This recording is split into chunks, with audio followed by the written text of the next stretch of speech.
भी सबको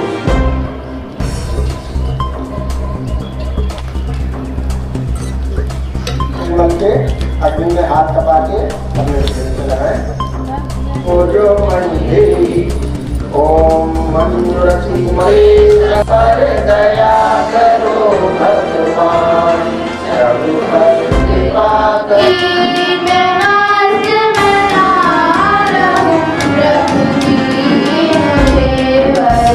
अगर तू भटक रहा काहे दर तू।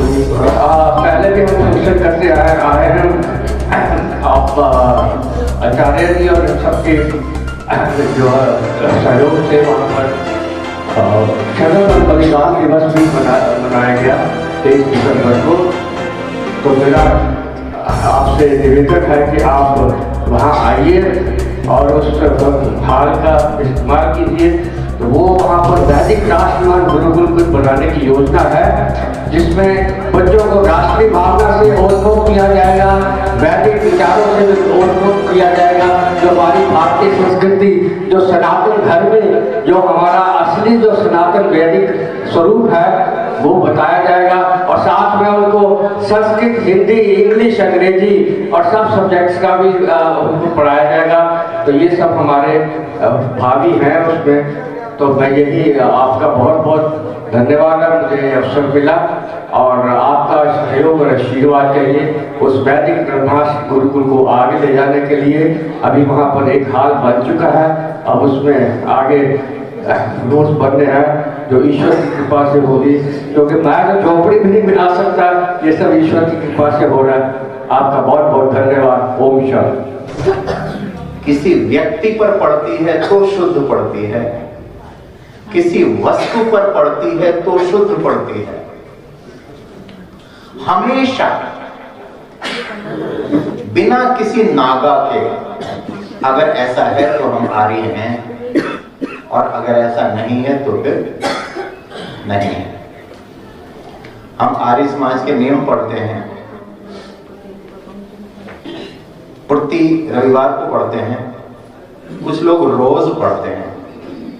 अगर केवल रविवार को पढ़ते हो तो भी एक वर्ष में 52 रविवार होते हैं, 85 मान लीजिए, एक वर्ष में 50 बार, 10 वर्षों में 500 और 20 वर्षों में 1000 बार।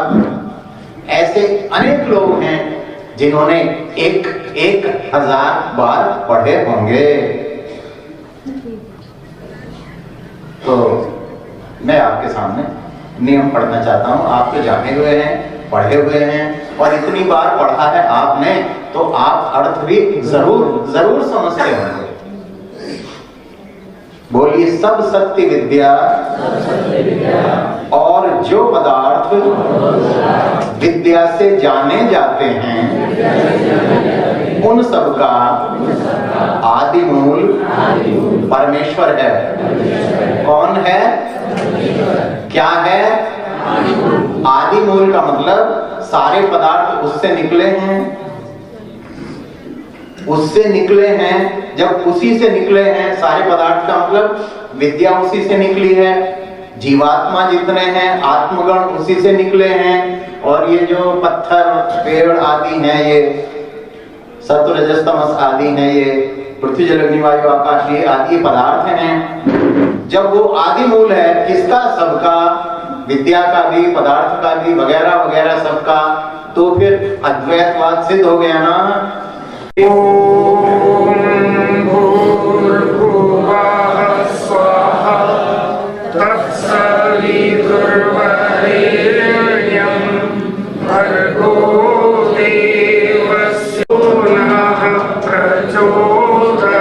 स्कूल की शुरुआत बाद में हुई। अब ये गुरुकुलों का स्थान स्कूल ने कैसे लिया, इसकी ओर दृष्टि डालते हैं। जब अंग्रेज भारत में आए तो अंग्रेजों का एक अधिकारी था, विलियम एडम। वो भारत में आया। आपने मैकॉले का नाम तो सुना ही होगा, लेकिन विलियम एडम का नाम बहुत कम लोगों ने सुना है।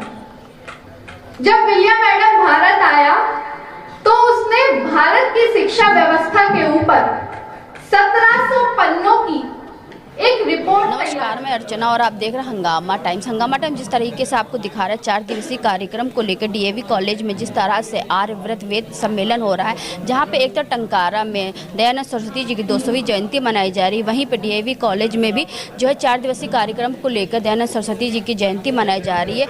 तो हमारे साथ में मुस्कान जी हैं, तो उनसे हम बात करेंगे आज जिस तरह से जो है आपका 9, 10, 11, 12 4 दिवसीय जो कार्यक्रम हुआ, जहाँ पे उन्होंने आज 11 तारीख के कार्यक्रम में भाग लिया, तो वो क्या कहना चाहेंगी और किस तरह से आर्य समाज को बढ़ाने के लिए वो अपना कार्य कर रही हैं। तो आपका बहुत बहुत स्वागत। बहुत बहुत धन्यवाद आपका।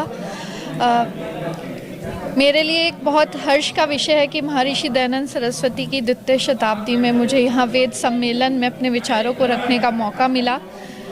आज यहाँ युवाओं की मौजूदगी बहुत कम थी, जो कि अधिक होनी चाहिए थी, क्योंकि इस तरह के जो कार्यक्रम होते हैं वो खासकर युवाओं के लिए होने चाहिए, क्योंकि जो पीढ़ी गुजर चुकी है और उसके आगे की जो पीढ़ी आ रही है उनके लिए बहुत ज़्यादा ज़रूरी है कि वो आगे बढ़े। पर आज यहाँ बहुत कम संख्या थी, तो मेरा सभी युवाओं से अनुरोध है कि वो इस तरह के कार्यक्रम में हिस्सा लें, जाने कि हमारी गुरुकुल शिक्षा कैसी थी, हमारी वैदिक शिक्षा कैसी थी और किस तरह से हम अपनी ये ग्लोबलाइजेशन के साथ बढ़ते हुए पुरानी चीज़ों को भी जोड़ सकते हैं।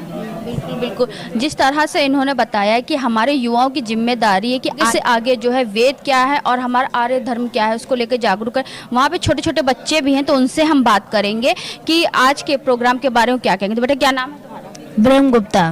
तो क्या कहना चाहोगे? मैं इस प्रोग्राम के बारे में मैम मुझे ये बहुत अच्छा लगा, क्योंकि इस प्रोग्राम में बहुत सारी ऐसी चीज़ें हैं जिससे कि बच्चे बहुत वो होंगे, इनकरेज होंगे। तो हम लोग इसे, मैंने आज यहाँ पर एक डायलॉग भी सुनाया है, मैं आपको सुनाऊं? बिल्कुल बिल्कुल बेटा। महर्षि दयानंद सरस्वती जी जो कि थे सच्चे शिव के उपासक, वेदोद्धारक, स्वराज के उद्घोषक, आर्य समाज के संस्थापक, निर्भीक क्रांतिकारी दिग्विजयी ने कहा, यज्ञो वै श्रेष्ठतम कर्म, अर्थात श्रेष्ठतम कर्म को यजुर्वेद में प्रथम धर्म कहा गया है। यज्ञ शब्द में देव पूजा, दान तथा संगतिकरण का भाव निहित है। ये यज्ञी कर्म ही नर की मुक्ति का साधन है, अन्य कोई मार्ग नहीं है। इसलिए प्रत्येक मनुष्य को प्रतिदिन यज्ञ करना चाहिए, प्रतिदिन यज्ञ करना चाहिए, प्रतिदिन यज्ञ करना चाहिए। महर्षि दयानंद की जय।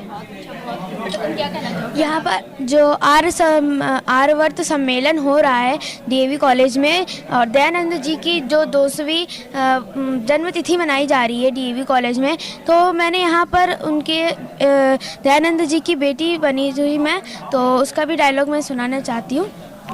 मैं दयानंद की बेटी हूँ, दुनिया में धूम मचाऊंगी। सब कहते हैं मैं छोटी हूँ, पर कुछ बड़ा करके दिखलाऊंगी।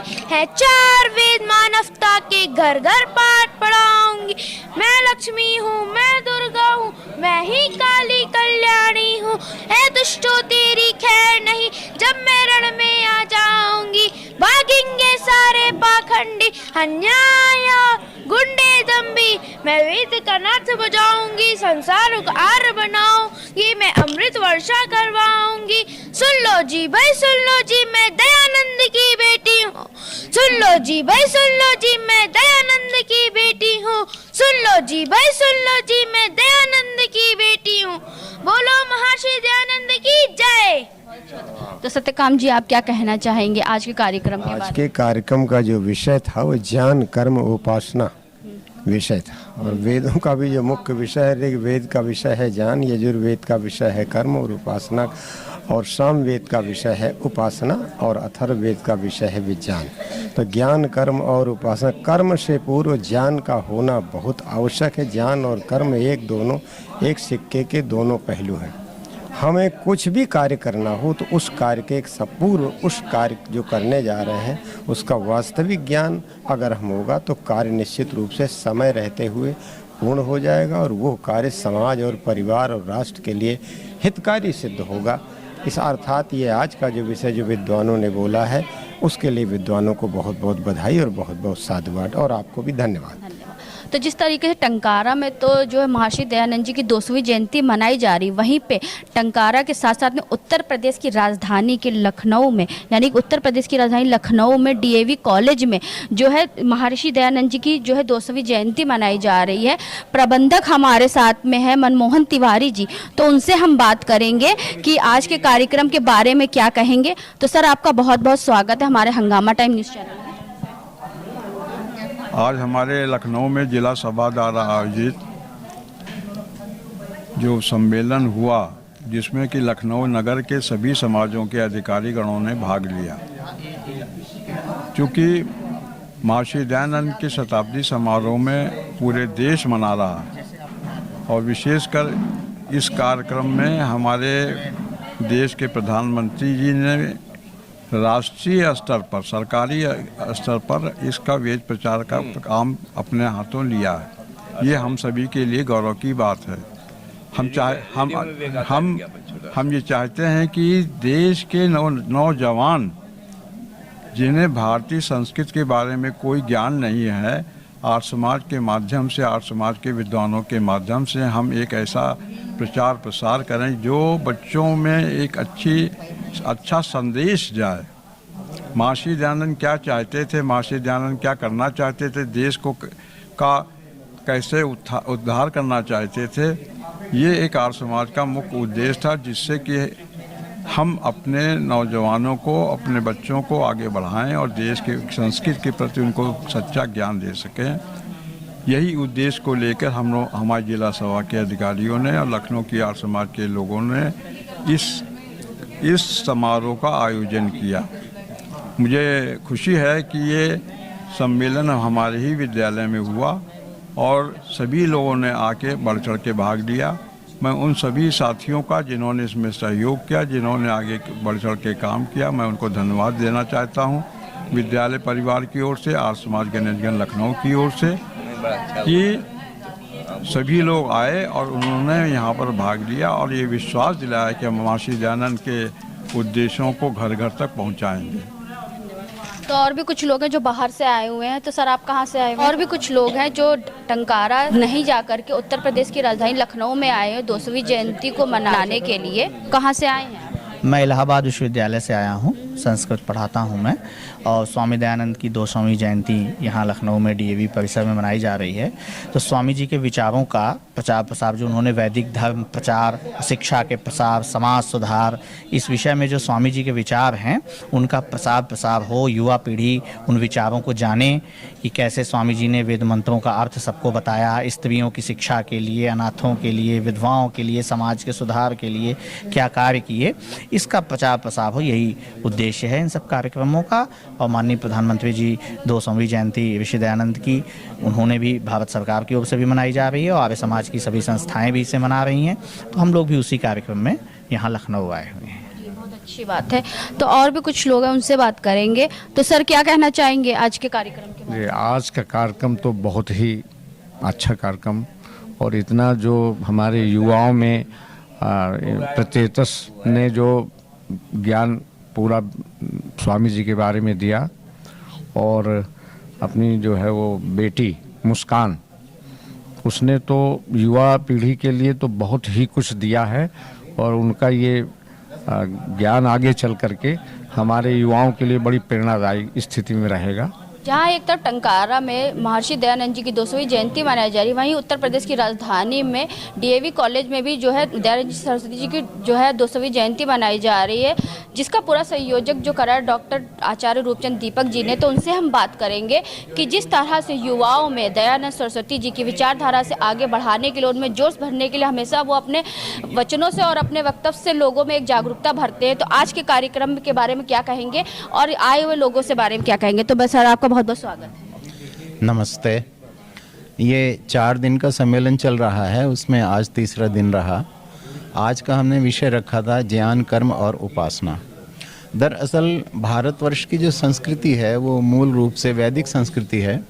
वैदिक संस्कृति का तात्पर्य है वेदों में जैसे कहा गया है या वेदों को सरल बनाने वाले ग्रंथों में जो कुछ कहा गया है उसको समझें और उसके अनुसार अपना जीवन हम चलाएं। तो उसमें संध्या की पद्धति है, दैनिक हवन की पद्धति है, शिक्षा की पद्धति है, बाद में विवाह की पद्धति है, संतान प्राप्ति और संतान के पालन की उसमें पद्धति है। संतान जब जवान हो जाए तो फिर से जो काम हमने शुरू किया था वो चक्रवत आगे बढ़ता रहता है और पूरा जीवन उसमें शामिल हो जाता है। तो उसमें इस तरह की ये हमारी प्रणाली है कि उसमें 25 वर्ष में एक नई पीढ़ी तैयार हो जाती है, क्योंकि संस्कार कराते हुए और उसको वेदों का ज्ञान देते हुए और तदनुसार हवन और सेवा आदि का कर्म कराते हुए, स्वाध्याय कराते हुए, उपासना सिखाते हुए 25 वर्ष में किसी बालक का ठीक से विकास हो जाता है और हर 25 वर्ष में नई पीढ़ी बनती है। और इस प्रकार से हम अगर वैदिक शिक्षा देते रहें और संस्कार करते रहें तो 25 वर्ष में एक अच्छी नई पीढ़ी हमारी तैयार हो जाए और 3-4 पीढ़ियों में ये सारी समस्याएं हल हो जाएं जो देश के सामने इस समय है, समाज के सामने इस समय हैं।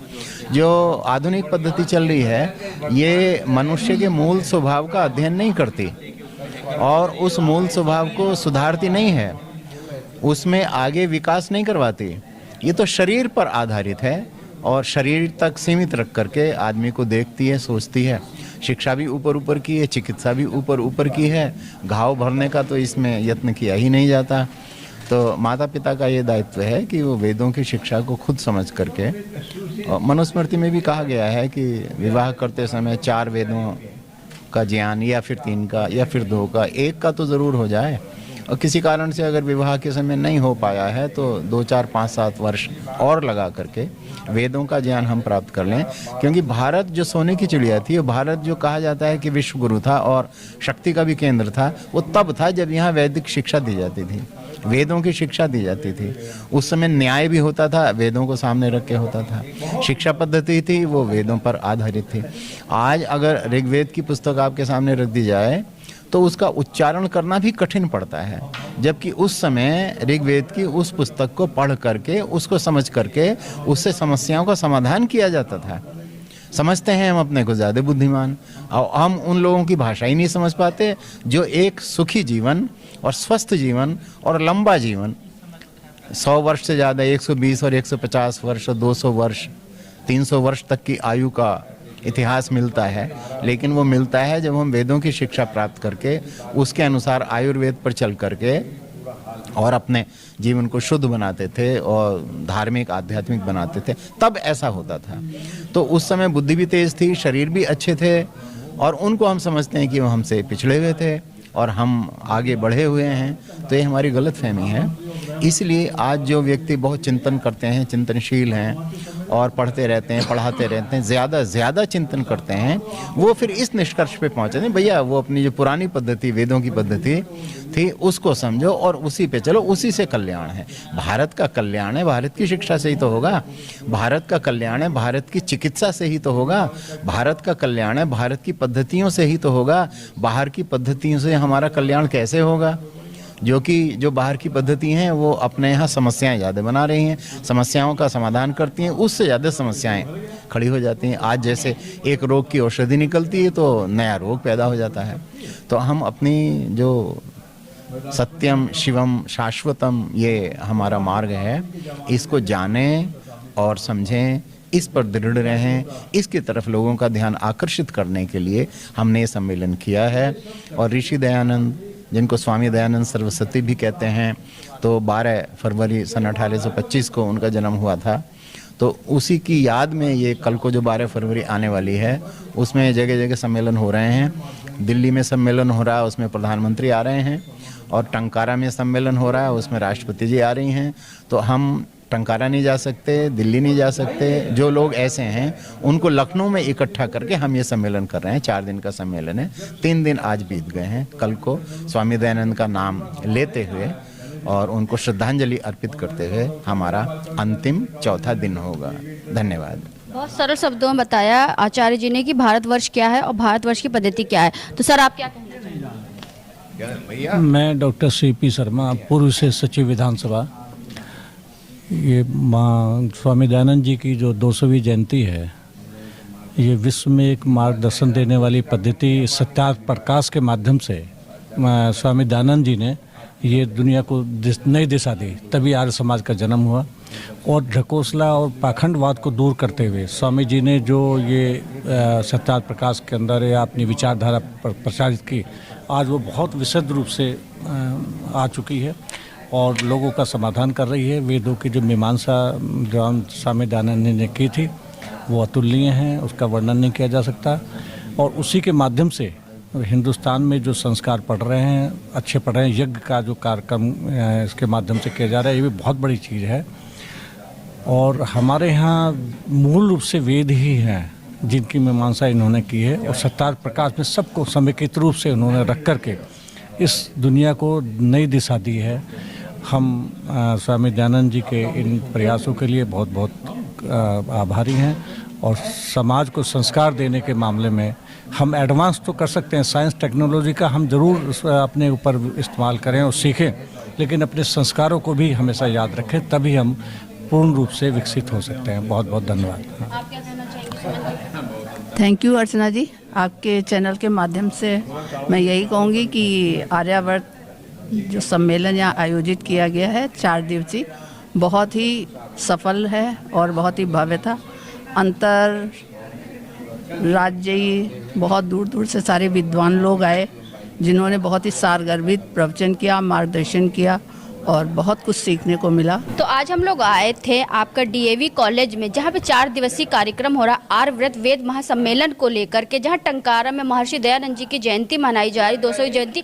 वहीं उत्तर प्रदेश की राजधानी लखनऊ में भी महर्षि दयानंद जी को याद करा जा रहा है और भव्य तरीके से ये कार्यक्रम का आयोजन हो रहा है, जहाँ हम आपको 4 दिन की कवरेज दिखा रहे हैं। तो आगे भी दिखाते रहेंगे किस तरीके से महर्षि दयानंद जी की जयंती आपका डीएवी कॉलेज में मनाई जा रही, वो भी भव्य तरीके से। तो इसी के साथ मैं अर्चना आपसे इजाज़त लेना चाहूँगी। धन्यवाद, बने रहिएगा हंगामा टाइम न्यूज़ चैनल के साथ। हंगामा टाइम्स की तमाम खबरों को देखने के लिए हंगामा टाइम्स को सब्सक्राइब कर लीजिए और बेल आइकन दबा लीजिए। अगर आपको ये वीडियो अच्छा लगा हो तो लाइक बटन प्रेस कर अपनी प्रतिक्रिया हमारे कमेंट बॉक्स में देना मत भूलें।